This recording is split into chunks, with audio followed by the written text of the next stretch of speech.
On December 14, 2025, Rob Reiner and his wife were found dead inside their Los Angeles home.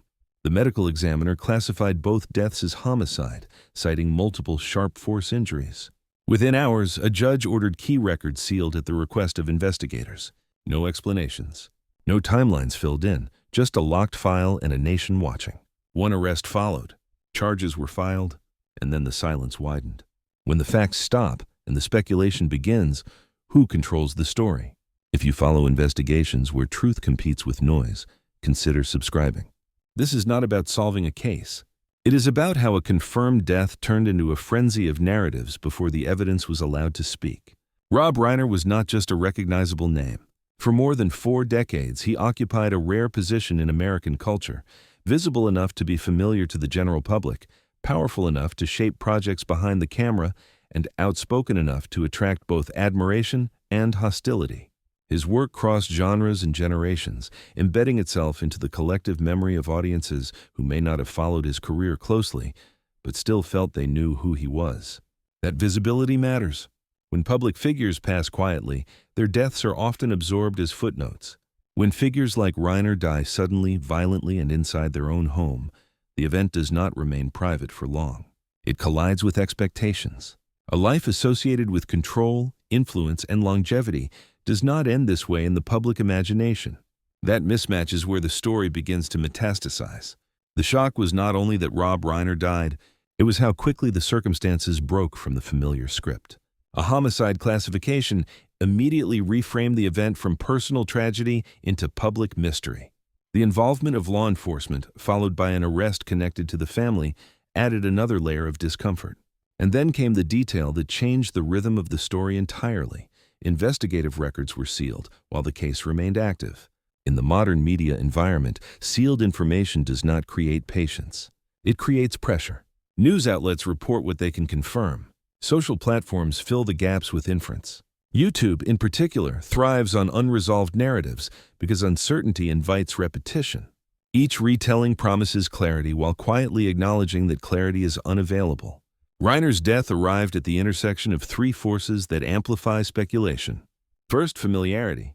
Audiences felt they knew him, which created a sense of personal violation when details were withheld. Second, contradiction. A successful, wealthy, elderly public figure dying violently inside his own home does not align with cultural expectations of how such lives conclude. Third, silence. The absence of official detail created an information vacuum, and vacuums do not remain empty for long. This is where the story stopped being only about what happened and started becoming about how stories are made. Within days, timelines were compressed, old interviews resurfaced, unrelated controversies were reframed as clues, and fragments of verified reporting were rearranged into narratives that sounded complete but were not. The line between reporting and interpretation blurred, then vanished. What followed was predictable and yet revealing. Some voices claimed certainty. Others claimed hidden knowledge. Many framed speculation as courage, implying that restraint meant complicity. In that environment, the loudest version of the story gained traction, not the most accurate one. This video does not attempt to replace an investigation or anticipate a verdict. It examines how a single confirmed event triggered a cascade of assumptions, and why, in cases like this, the story people consume can outrun the truth that actually exists. On the morning of December 14, 2025, police entered a quiet Los Angeles home. By the time they left, 2 deaths had been classified as homicide. That morning, authorities responded to a call at a private residence in Los Angeles. Inside, they found Rob Reiner and his wife deceased. Both deaths were later classified by the medical examiner as homicide, with the cause described as multiple sharp force injuries. From the moment that determination was made, the narrative surrounding this case changed permanently. In criminal investigations, classification matters. An accidental death closes doors. A medical emergency narrows focus. A homicide opens everything. It activates law enforcement protocols, forensic timelines, prosecutorial scrutiny, and public records requests. It also signals to the public that whatever happened was not random, not natural, and not without human agency. That single word shifted the event from tragedy into investigation. Within hours, the first official statements were careful and limited. Authorities confirmed the deaths, confirmed the classification, and confirmed that the case was active. They did not provide a timeline of events. They did not name a suspect. They did not speculate about motive. This restraint was procedural, but to an audience conditioned to instant explanations, it felt evasive. Later that same day, an arrest was made. The individual taken into custody was Rob Reiner's adult son, Nick Reiner. Prosecutors subsequently filed charges, including 2 counts of first-degree murder. A brief court appearance followed, and an arraignment date was scheduled for early January. These facts were reported plainly, without embellishment, but their implications were explosive. The involvement of a family member immediately reframed public perception. Crimes committed by strangers provoke fear. Crimes alleged within families provoke disbelief. They disrupt the most basic assumption audiences carry into stories about public figures: that success insulates private life from collapse. The case now carried a psychological weight that extended beyond legal boundaries. Then came the detail that intensified everything. At the request of investigators, a judge ordered key records sealed while the investigation continued. This included portions of the medical examiner's documentation and related evidentiary material. The justification was standard, preserving the integrity of an active case. The effect, however, was anything but standard. Sealed records create asymmetry. Law enforcement sees more than the public. Prosecutors know more than reporters. Defense attorneys know more than audiences. That imbalance is necessary for justice, but it also creates an environment where imagination rushes to compensate for absence. In high-profile cases, silence is rarely interpreted as neutrality. It is interpreted as concealment, even when it is procedural. From a purely factual standpoint, the confirmed timeline at this stage was narrow. 2 deaths, 1 classification, 1 arrest, charges filed, records sealed, court dates pending. Everything else existed outside that frame. But the human mind resists narrow frames. Viewers, commentators, and creators began expanding the timeline backward and forward, searching for meaning. Past interviews were revisited, not as reflections, but as evidence. Old disagreements were reframed as warnings. Neutral biographical details were recast as foreshadowing. In online spaces, the distinction between relevance and coincidence eroded quickly. If something could be connected, it was. This was the first irreversible turn, not just for the case, but for the story around it. Once an arrest occurs, narratives tend to crystallize. People choose sides. Some assume guilt because charges exist. Others assume innocence because a trial has not yet happened. Very few remain suspended in uncertainty, because uncertainty offers no emotional resolution. What made this case uniquely volatile was how little verified information existed between the confirmed points. The public knew when the deaths were discovered, how they were classified, and who was charged. They did not know what happened in the hours before. They did not know the sequence inside the house. They did not know what evidence supported the charges. That absence became the center of gravity for everything that followed. Traditional journalism attempted to hold the line. Reports repeated the same confirmed facts. Updates focused on procedural steps rather than speculation. But the rhythm of the internet does not reward repetition. It rewards novelty. When facts stop changing, interpretation takes over. This is where the story split into 2 parallel tracks. On one track, the legal process moved slowly, deliberately, and mostly out of public view. On the other, a cultural process accelerated. The death of a public figure became raw material. The arrest became a hook. The sealed records became proof, in the minds of some, that something extraordinary was being hidden. The danger of this moment is not that people ask questions. Questions are inevitable. The danger is that questions are answered prematurely, and those answers harden into beliefs before evidence is examined in court. Once that happens, corrections rarely carry the same weight as the initial claim. By the end of the first week, the case had not progressed legally in any dramatic way. No trial had begun. No evidence had been presented publicly. And yet, for many observers, the story already felt complete. That illusion of completeness is the most powerful force in modern true crime culture. The first irreversible turn was not the homicide classification. It was the moment when silence met speculation, and speculation found an audience. In most criminal cases, silence is temporary and local. In this one, silence became global within days. The decision to seal key records was legally routine but culturally combustible. To investigators, it was about protecting evidence, witness statements, and the integrity of a future trial. To the public, it felt like a door being closed at the exact moment curiosity was at its peak. Information gaps are not neutral spaces. They invite interpretation. When facts are incomplete, People do not wait. They infer. They connect. They project. And when the subject is a public figure, those projections arrive preloaded with assumptions built over decades of visibility. Sealed records do not mean no information exists. They mean information exists unevenly. Law enforcement has access. Prosecutors have access. Defense attorneys have access. Reporters, creators, and viewers do not. That imbalance creates a hierarchy of knowledge, and hierarchies of knowledge create suspicion, especially in an era trained to distrust institutions. The mechanics of this are predictable. A single confirmed detail becomes overworked. The phrase multiple sharp force injuries is repeated until it loses specificity and gains symbolism. It stops being a medical description and starts being treated as narrative proof of intensity, intent, or emotion, none of which can be responsibly inferred without context. A procedural court order becomes a narrative device. The act of sealing records is reframed as evidence of something extraordinary rather than evidence of caution. What follows is not a search for truth, but a competition of explanations. In that competition, speed beats accuracy, certainty beats nuance, and emotional coherence beats legal restraint. Stories that feel complete travel faster than stories that admit what they do not know. This is where the role of platform incentives becomes impossible to ignore. YouTube does not reward waiting. It rewards engagement. Engagement spikes when viewers believe they are being shown something hidden, something suppressed, something others are afraid to say. A sealed document is not just a legal measure in that ecosystem. It is a marketing asset. Creators begin to ask different questions, not about what happened, but about what could plausibly be claimed.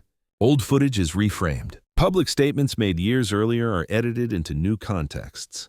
Tone replaces evidence. A raised eyebrow becomes implication.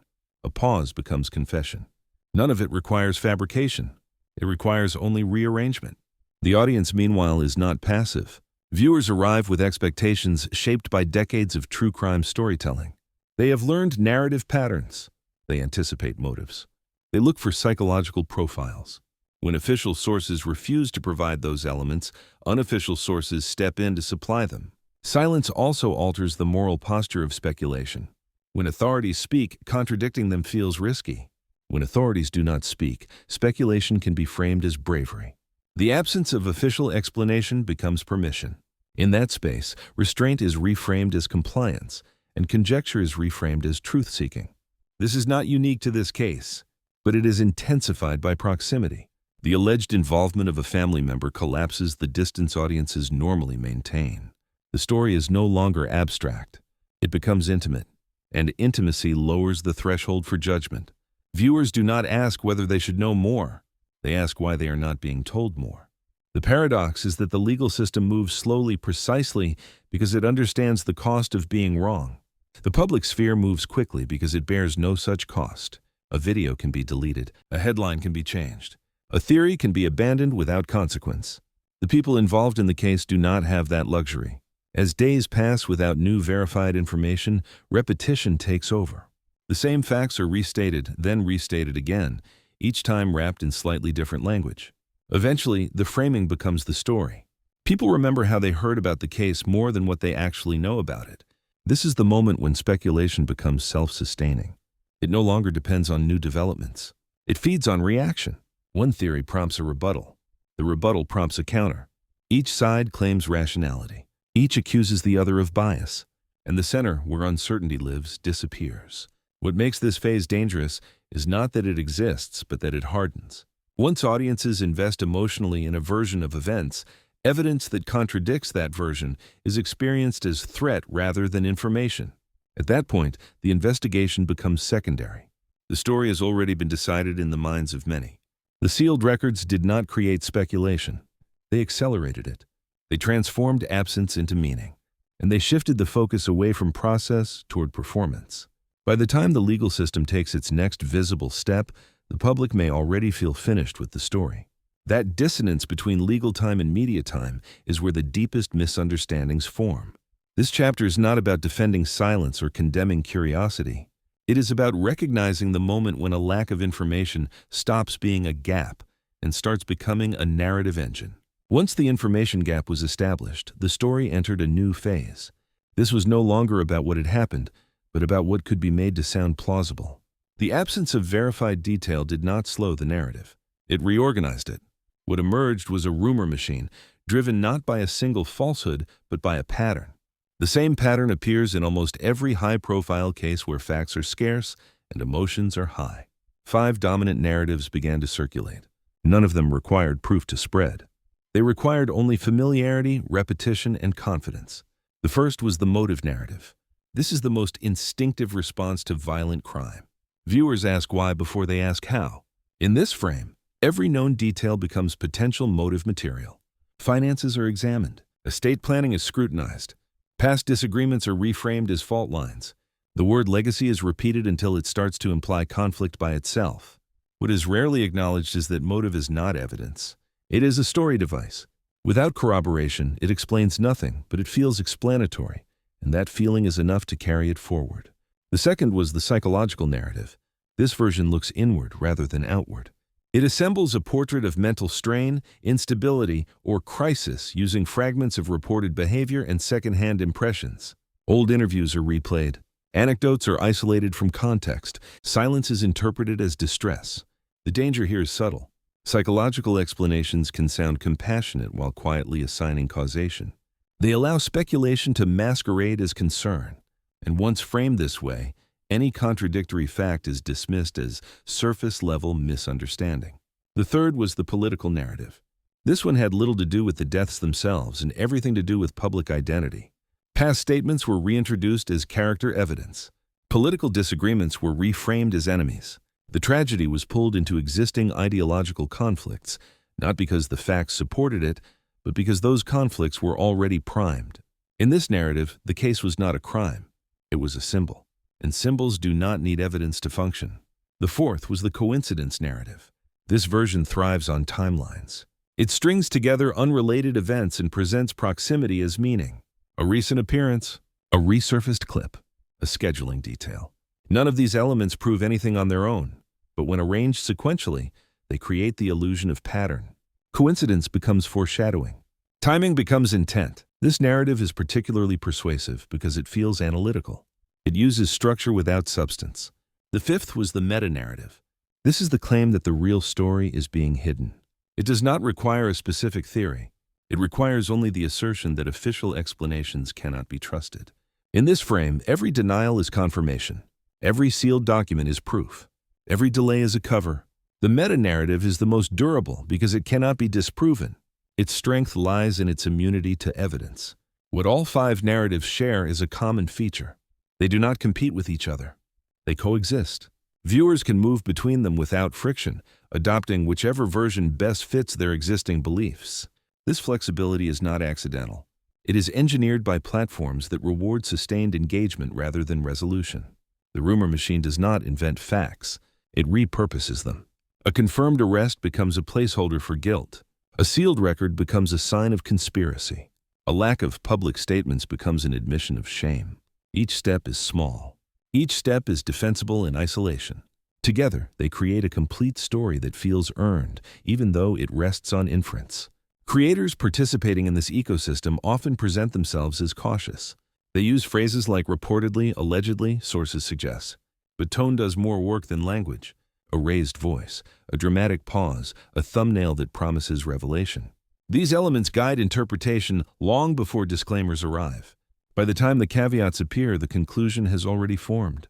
The audience plays a role as well. Viewers are not simply misled. They are trained. Years of true crime content have taught them to read between the lines, to distrust official restraint, and to equate emotional intensity with authenticity. When a creator appears calm, measured, and decisive, viewers interpret that as credibility, regardless of sourcing. This is how rumor becomes normalized, not as a lie, but as a plausible alternative. Once normalized, it stops feeling like speculation and starts feeling like common knowledge. People repeat it not because they believe it is true, but because they believe everyone else believes it is true. At this stage, a correction becomes almost impossible.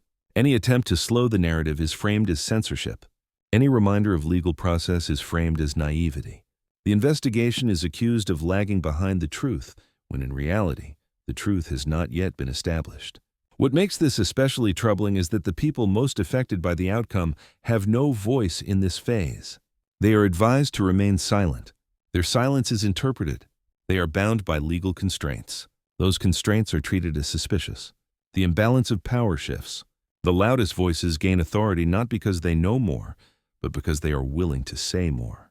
By the time this chapter of the story reaches its peak, the case has split in two. There is the case that exists in court, governed by rules of evidence and due process. And there is the case that exists online, governed by attention and belief. These two cases may share a name, but they are no longer the same. The rumor machine does not need a conclusion. It needs momentum, and momentum is sustained by uncertainty. While speculation accelerated online, another process unfolded more quietly. It did not trend. It did not generate thumbnails, but it carried real weight.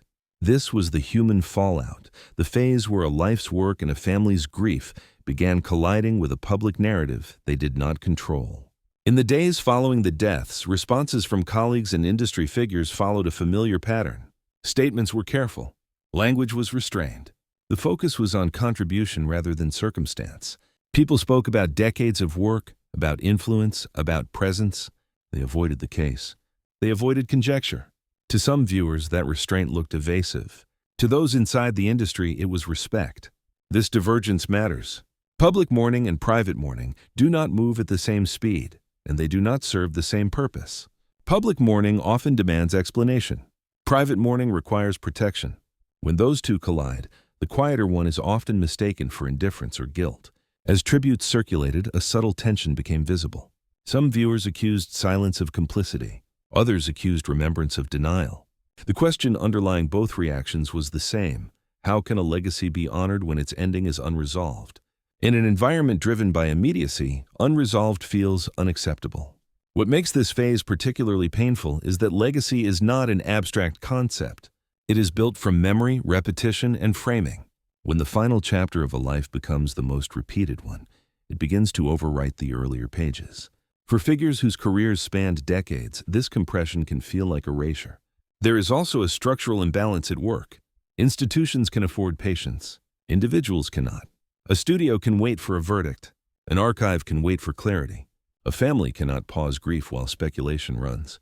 Every new theory, every recycled clip, every confident assertion reopens wounds that have not been allowed to close. This is where the internet's version of justice diverges most sharply from the legal one. The legal system is designed to protect against irreversible error. The public sphere is not. Once a belief is formed, it does not wait for permission to act. It spreads. It hardens. It becomes part of how the story is remembered. For younger audiences encountering Rob Reiner primarily through this event, context collapses. A career becomes a footnote. A body of work becomes background noise. The name becomes shorthand for controversy rather than contribution. That shift does not require malice. It requires only repetition. There is another layer to the fallout that rarely receives attention.